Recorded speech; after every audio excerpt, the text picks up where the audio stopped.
Hi, guys. Welcome to another episode of Young Professional African Edition with your host, Jonathan Rwanika. And Shaneil Moodley, equipping you with all the right tools to jumpstart your career in an African context by sharing experiences and spreading the gospel of information. With original music brought to you by Africa's own Untitled Chapter.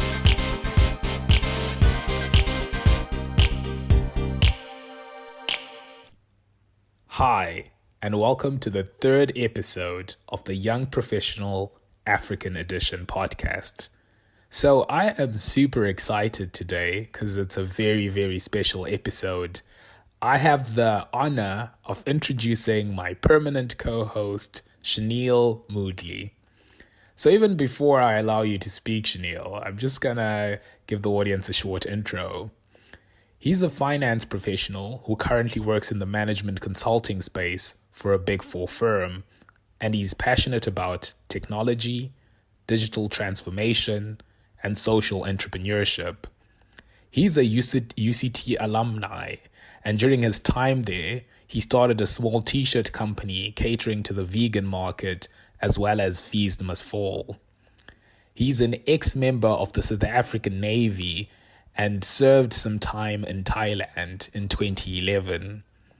Outside his normal day-to-day work, at the end of 2019, Shaneil was selected to attend the Unleash Innovation Labs in Shenzhen, China, where he helped facilitate the development of solutions to address the UN Sustainable Development Goals. He also currently serves as the chair to his firm's Africa Millennial Board. Wow. What a CV, Shaneil. Welcome to the show. Thanks, Jonathan. Happy to be here. And thank you for the great introduction there. Just some background there, I guess, on Jonathan and I. We're both serving on the Millennial Board. So it's quite cool to have this dynamic going on here. It's really exciting for me as well, Jonathan. Yeah, you remember, I think one of the first episodes I did was about networking, and it's one of the fruits of that is Yes, definitely. Now we're collaborating over something that could be helpful to other people. 100%, 100%. Okay, so Shaneil, so this episode is a lot about you because you're new to the show, and I want the viewers to know who the co-host is. So I have a few questions for you. Let's get into it. I'm just going to start firing away. Okay, so what inspired you to start a career in management consulting? So I think really, and maybe other people leaving university will realize this, or the penny might drop. But while I was doing my degree, I thought, this is what I'm passionate about. This is what I want to do. And what you often see is that when you actually go into quite a specific field. So I did a corporate finance program, for example, after university. I realized that this is something that I didn't quite enjoy that much. That the theory was very different from what happens in practice. And I think sort of the best way, if you enjoy problem solving, and if you understand the underlying basics of what you enjoy, consulting was sort of drew me in. So I knew that I enjoyed problem solving. I know that I enjoy strategy and sort of analytically breaking down problems. And that's really what drew me towards consulting, because it allows you to be more general, to experience a lot more things and a lot of different things. Yeah. And that's really what drew me in. So I think that's a very powerful point that is coming across from you, because I think when we start out, like we study a certain thing, then you start off in corporate in something, and of course you haven't had practical experience about certain jobs. Then you realize that you're not made for certain things, and you start pivoting away into things that better utilize your skill sets and stuff like that. I think that's a very powerful thing. I think we should actually have a separate episode for that, maybe. Yeah, definitely. So what type of work does a consultant do, Shaneil? So it sounds really sexy, right? Like management. Like, what is it? Like, what do you do day to day? Yeah, so I think, and I mean, once again, so I think it's important to actually go into the detail on this podcast so people actually understand what you're getting into. When you just ask a management consultant, what do you do? The typical answer is we solve complex business problems for companies using a data-driven approach. That's like the standard one, right? It covers you. Okay. Um, but when you actually get into it, there's a lot of different subsections already within consulting.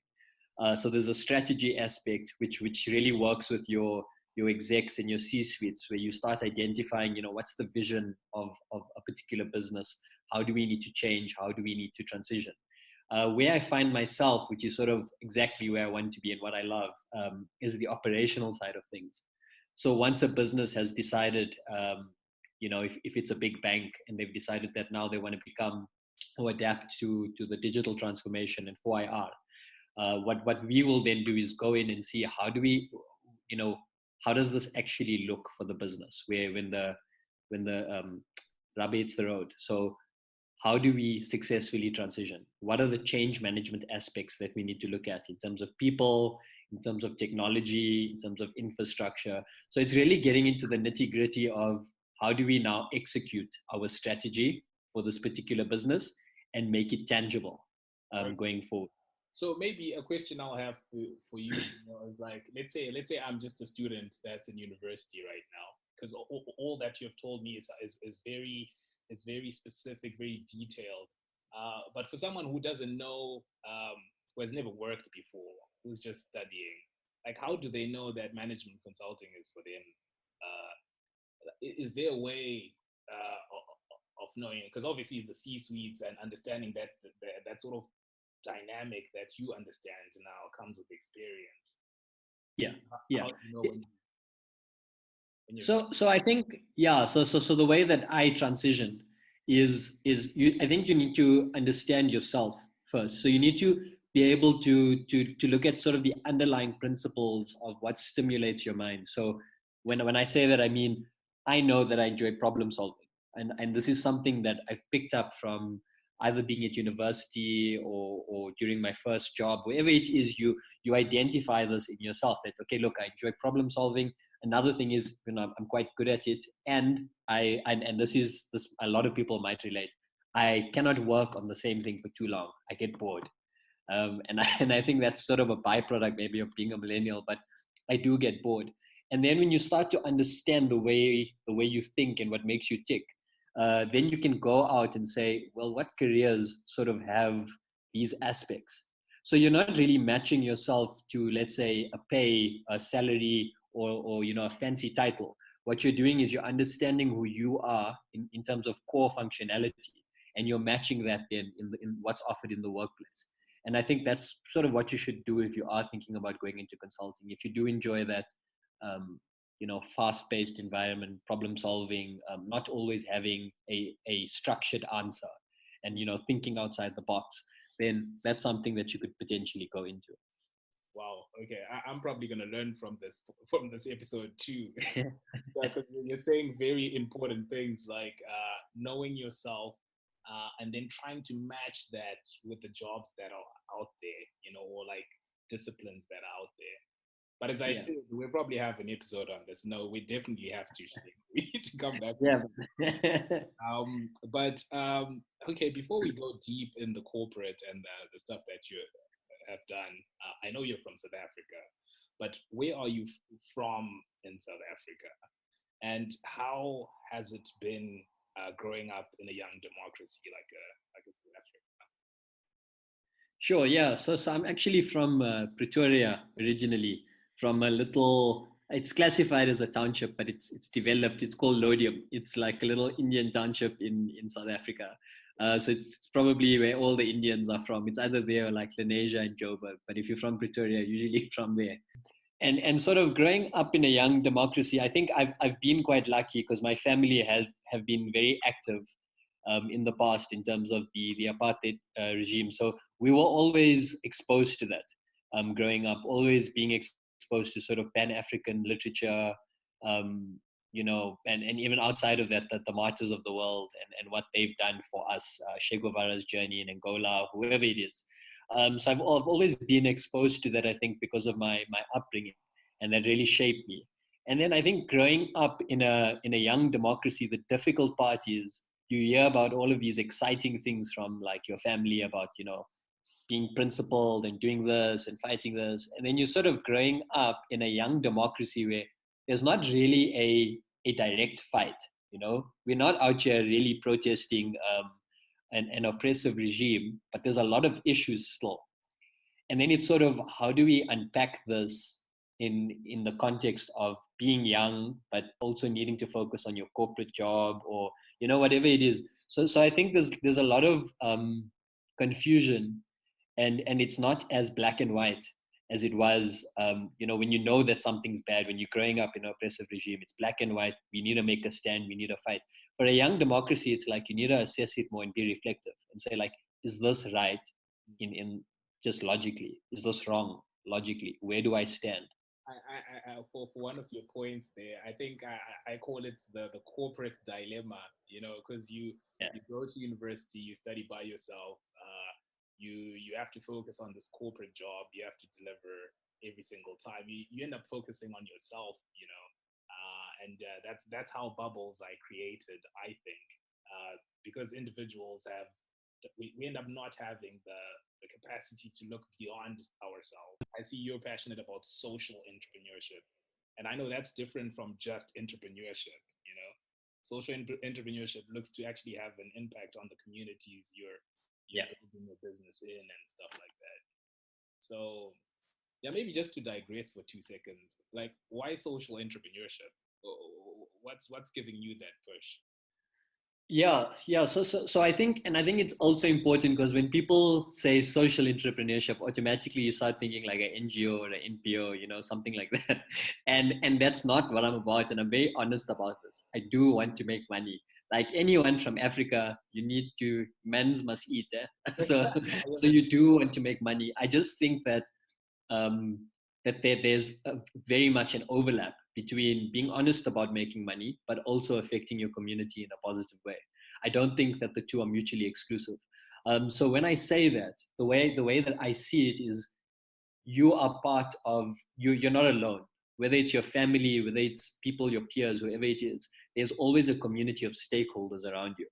And when you're creating a business, I think it's important to be cognizant of that, because that's where your support is coming from, right? So it's sort of, it should be in some way or form almost a circular economy, if you think about it in that way.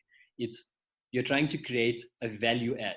So for me, it's not a product. Even if you're selling a service or whatever, it needs to be a value add.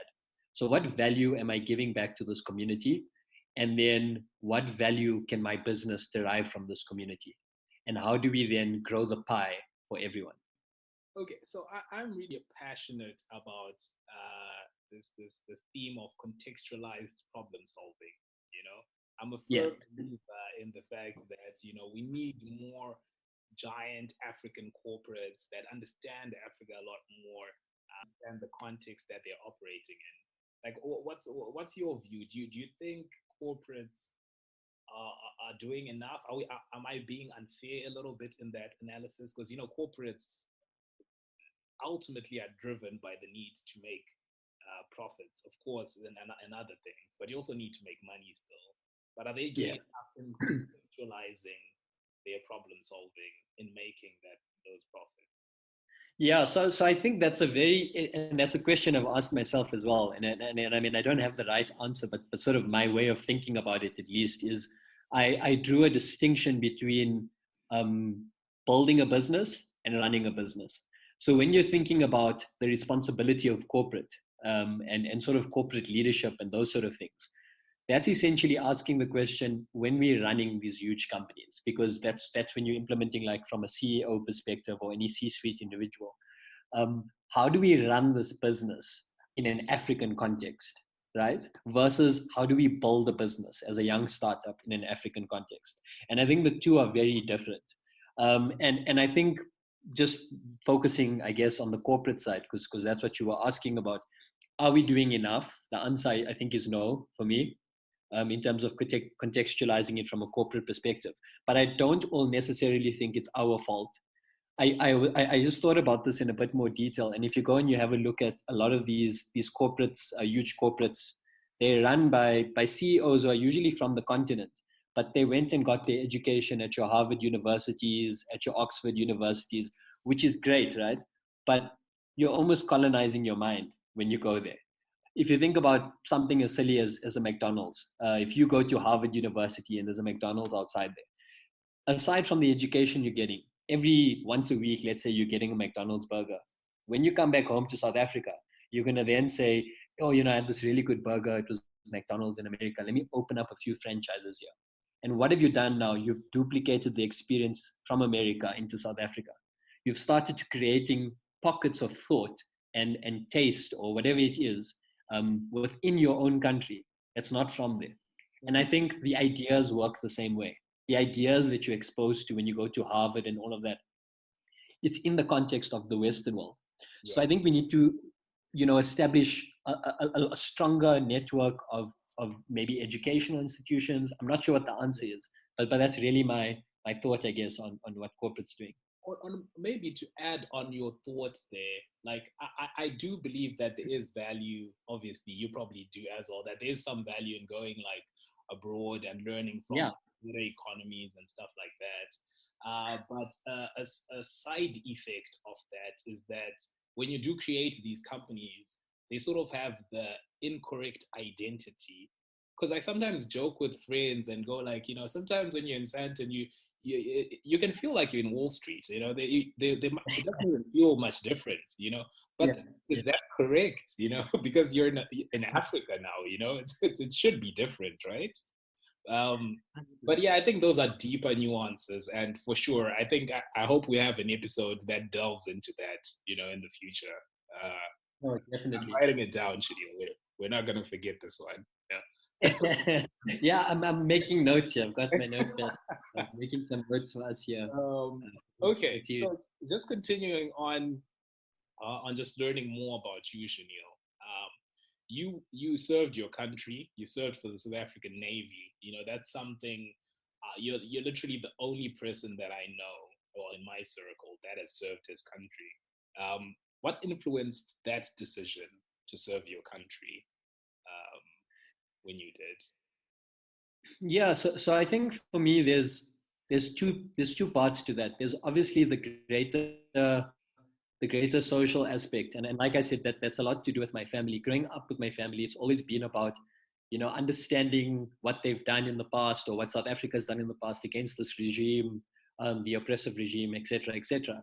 And I think what I started feeling, which I'm sure a lot of younger generations or young democracy babies felt as well, is that I think the best way to explain it is when my parents got to vote, they knew exactly who they're voting for, and they were happy to cast that vote wholeheartedly. What we sometimes struggle with is we don't often get behind our cause wholeheartedly, because every political regime now, or every political party has its flaws, right? So we don't know what it's like to be like, no, this is the 100% the right thing to do. And I think in terms of the social aspect, what I wanted really from the experience is to understand, what it's like to serve something greater than myself, to wholeheartedly give myself to a bigger picture, which is my country, and understand, how do you serve as a collective, but function as an individual. Um, so that was a big thing for me. And then I think the second thing is, obviously I was very privileged growing up from an economic standpoint. I got to go to good schools relative to the rest of South Africa, a good university, and I always felt that, am I only where I am because I've had this privilege? And that always bothered me. I never felt like I was being successful, I was doing anything. And serving in the Navy is like, the way I saw it, is sort of an equalizer. You've got people who parents are domestic workers, you've got everyone coming in there.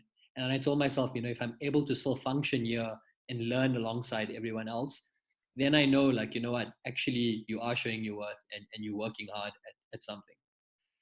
Wow, that's beautiful. Like you're making some of us self-reflect. Like, why was joining the army never something that I thought about to like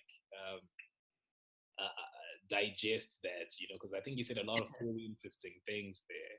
But while I do that, there are three things that you listed as your passions, right? You talked about technology, you talked about social entrepreneurship, you talk about digital transformation. Maybe just to dissect them individually, like what fuels your passion for technology and why? Yeah, so I think once again, and I think it's hard to obviously see them as separate in the context of my why. The reason I'm passionate about those three, and sort of why I'd say social entrepreneurship is a big thing for me, is I see technology as a means to make things more accessible, whether it's education, whether it's financial inclusion, whatever it is. I see it as a means to make things more accessible to a larger public. And for me, that is my definition of when you should apply technology. If technology does not help or include more people than the current systems we have, then I'm not that interested in it. So when I say technology, I'm not then interested in like, what's the new technology on the next iPhone. I'm more interested in when we're building a blockchain, is it going to be more inclusive if there was a cryptocurrency on it? Is it going to be more inclusive of the unbanked within the economy? Are we going to be able to reduce those so that more people are added to the economy? And for me, I think that's like a big aspect of it, and why I'm so passionate about it. Okay. Um, Maybe just to extend that, because I think you're also touching on social entrepreneurship now. And I think we already touched on it when you were talking about how you are passionate about making money, but you're also passionate about impact. And I think a lot of people our age, we get a little bit disillusioned in corporate because you feel like you're not making an impact. I think I speak for a lot of people because I have these conversations with a lot of people in corporate. Because remember, the people in corporate are actually the privileged few that have made it into these big corporates. They're Yeah. now carrying responsibilities of like, you know, entire families and communities, and they feel like they're not making an impact. So this thing about impact as a it's probably a difficult question, but like, what advice would you give a young person who's in corporate right now who feels like they're not making an impact? You know, what's the Yeah, yeah. So I think that's something that I struggled with as well. It's sort of the question of, should you be joining like a nonprofit, that's really getting involved in things, but then and you need to be honest, you're going to get paid less, and you don't know where the money is going to come from. Versus, do you join a big corporate who like, and I'm not saying this is all corporates, but a lot of the time, it's for the picture, for the gram. So what's the balance between the two? And sort of the way that I reasoned it is, if you think about your impact on sort of a graph, and you consider the number of people that you're affecting and the size of your impact, right? So let's say you're working for a non-profit organization, you're making a big impact, but because you're a small organization, it's on few people, right? And then you consider a huge organization who's maybe doing things for the gram, so they've got more access to people, so it's a bigger amount of people, but maybe the impact is smaller. And sort of what you'd realize if you had to plot that out, I guess, is that the area under the curve would sort of be similar. And really the point is, you can go high impact with few people, you can go lower impact with many people, but at the end of the day, you need to find what fits for you and what you're comfortable doing. But you're still able to affect um, people in the grand scheme of things in terms of making an impact. It just might not be as rewarding, I guess, depending on who you are. Yeah. Well, I for one believe that there is space for us to exist in corporate and to make an impact. I think one way we've been underutilizing is the power of collaboration for me. Um, I remember when we had a call, I think it's last week, and we realized that our ideas of a podcast were similar. So we decided to just collaborate, just have one podcast where we share ideas and create and create and create, you know. And I don't think that's easy for a lot of people because I think often when you create an idea, to you, it's like it's your idea, right? So you want to just do it yourself, maybe get some help later. But Yeah.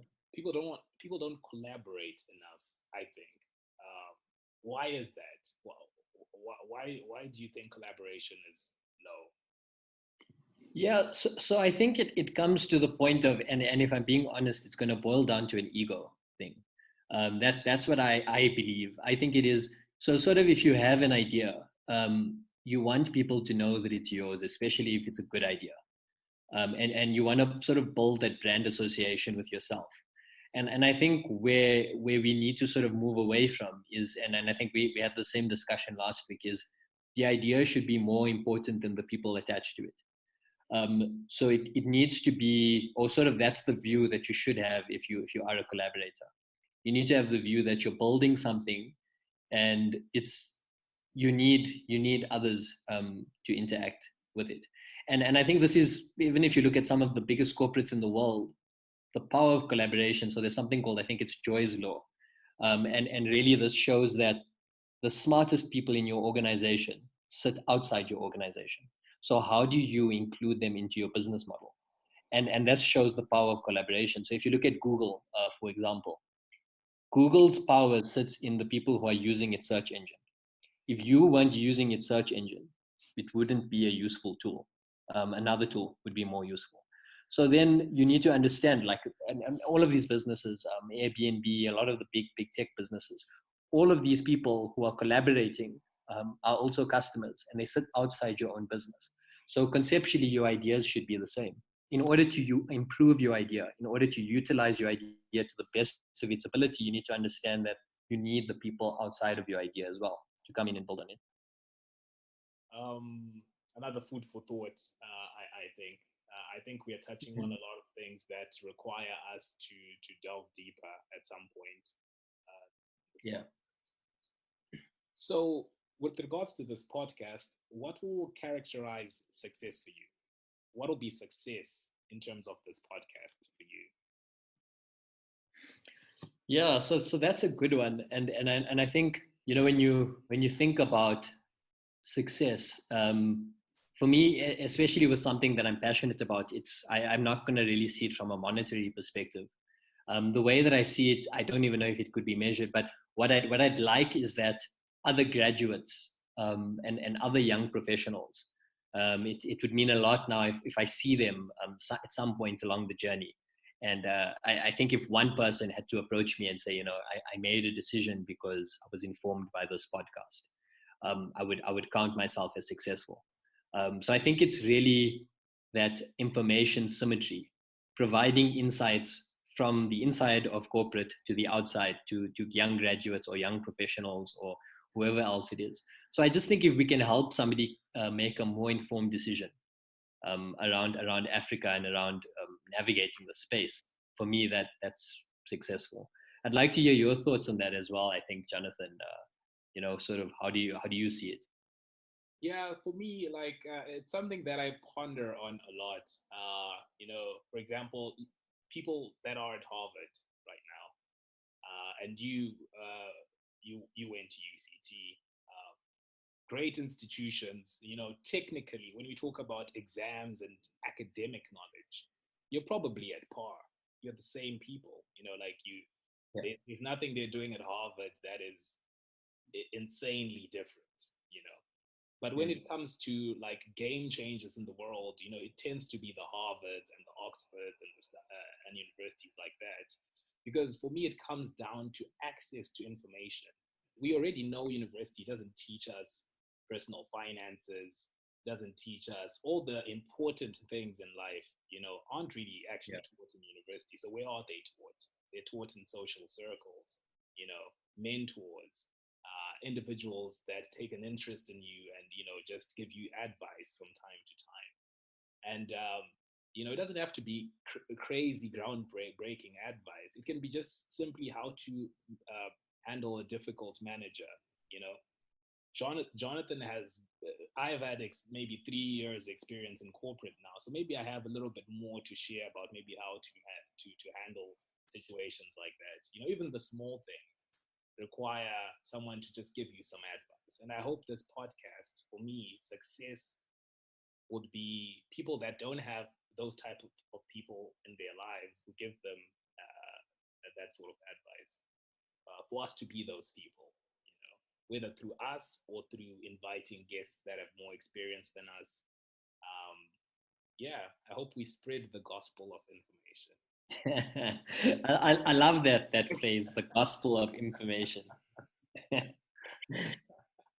No, definitely. No, I think, definitely very, very important to spread the gospel of information.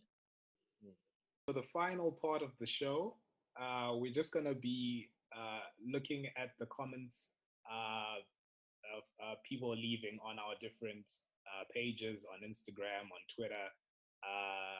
One of the questions which was cool was about matric. It was something around matriculants. So Nilzagram, Nilesh, yeah. So Yeah. Nilesh asks, how do young people enter the market without matric? Yo, okay. Do you want to go first? So you want to go there? You want to go first, Jonathan?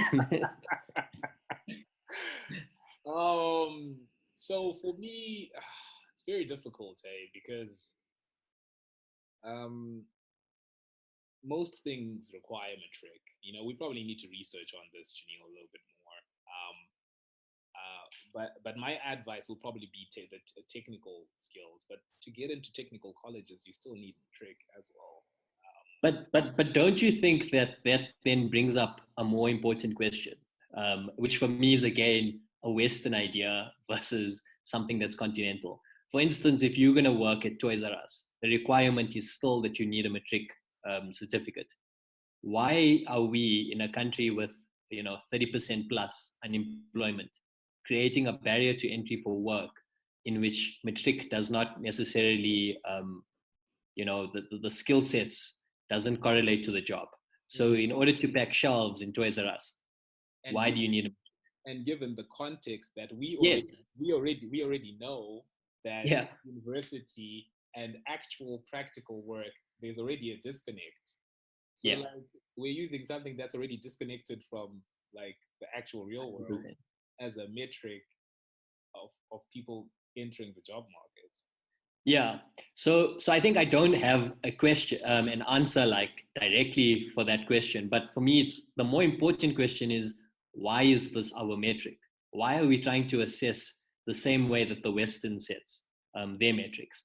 Maybe it should come down to, in an African context, in order to get this unemployment rate down, we need to start looking at what skills are necessary for this job. And does this person possess it? And if not, what does he have to do to upskill? He or she have to upskill himself to get to that place. I think that for me is a big question. I think, Shaneil, you're touching on something important, because I think we underestimate. We're in the day and age where institutionalized learning is we're moving away from that. Well, not completely. Yeah. You can do short courses. You can do a few certificates that can bolster you up, because you don't need a matric to do short courses, right? I don't think. Yeah, no, you don't. Yeah, so I think that is the way. That is a practical way in which you can enter the job market without a matric, whereby you just do short courses relevant to the job that you want. Yeah, no, definitely. Cool. Thank you for tuning in to this week's episode of Young Professional African Edition.